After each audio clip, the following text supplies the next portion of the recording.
Hi, I want to welcome everyone to this week's edition of the Inspired Parsha.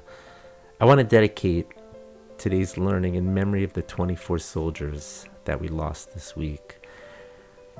It was so painful to read about what happened, and only thing I could say is that we have to keep their memory alive. We have to remember what they sacrificed. They sacrificed for you and I, for every Jew, for everyone all over the world, every Jew. They died defending our people, and that's something always to remember. So may their memory be a blessing. This week we have one of the most incredible parshas in the whole Torah, the Parsha of Beshalach. Beshalach, of course, is filled with so many beautiful ideas, and the highlight, of course, of the Parsha is the splitting of the sea. Many of us, if you were to ask anyone, what moment in Jewish history or in the Torah that you wished you could have been there, most people would probably say the splitting of the sea. That powerful moment of walking between the two sides of the river and onto dry land, and that incredible moment of God splitting the sea for us, and then to see the waters come crashing down on our enemies. It must have been an incredible, powerful moment. And of course, right after it, the Jewish people broke out into song. Right? They sang Shira. Shira, when you sing, it's when you're evoking powerful emotions within yourself. You're overcome with emotions. Song, music, dance, these things have incredible power. And we do them usually at times when we're feeling an incredible, powerful emotional feeling. So one of the most famous verses in the song is Zeh Keli Vanveu Elokei Avi v'Romemenu. This is my God, and I will glorify him, the God of my fathers, and I will exalt him. It's in Exodus chapter 15, verse 2. Herman Wouk, the famous author, actually named his book, This is My God. He named it when he was chronicling his journey into more traditional observant Judaism. This is my God. So what are some of the lessons we can learn from this pasuk, from this verse? So the Baal HaTanya, the first Lubavitcher Rebbe, says something beautiful. He says, we can apply this verse to our time, to every generation.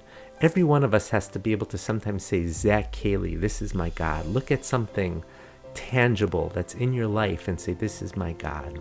You know, when I look at my children, I feel God's presence in my life. I mean, I do. And every one of us has something where we can say, Zeh Keli, this tangible is my God. Vanveu. Anveu means I will praise him, but also the Baal HaTanya says Anveu has the root word of ani, I. Every one of us has to make their connection to God personal and real. And finally, like Elokei Avi v'Romemenu, the God of my forefathers. Every one of us always has to connect back to our past, what our ancestors, what our forefathers did, and then we can exalt God even more when we remember our past. I feel like we can tie in this idea, this verse especially, into what happened in Israel and the pain and difficulty that we're going through. One way to look at it is to always try to look at everything with some level of optimism. It's honestly the only way to live.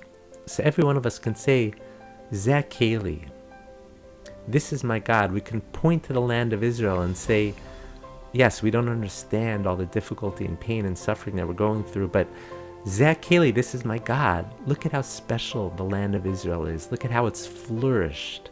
Look at how it's blossomed in the last 50 years or so. Now it's become a renaissance of Torah learning. It's become just an incredible wellspring of a rebirth of Judaism. Zeh Keli, this is my God. V'Romemenu, and I will exalt him. How? Again, it's personal. Every one of us has a personal connection to the land of Israel. For every one of us, it's different. For me, it's going to the Kotel on Friday night. Every one of us has something. For some other people, it might be going to Marat HaMachpelah. For other people, it might be Kever Rachel. Every one of us has their own unique ani. And finally, Elokei Avi v'Romemenu, our forefathers. We're talking right now about modern times, who helped to build the land of Israel, who helped to make it what it is today. All of our ancestors who gave their blood, sweat, and tears to make the land of Israel into what it is. This is taking this ancient verse, this ancient pasuk, and applying it to modern day times. that there is a way to connect to it even today, even with the situation that we're going in.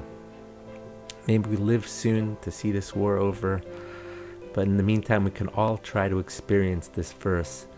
This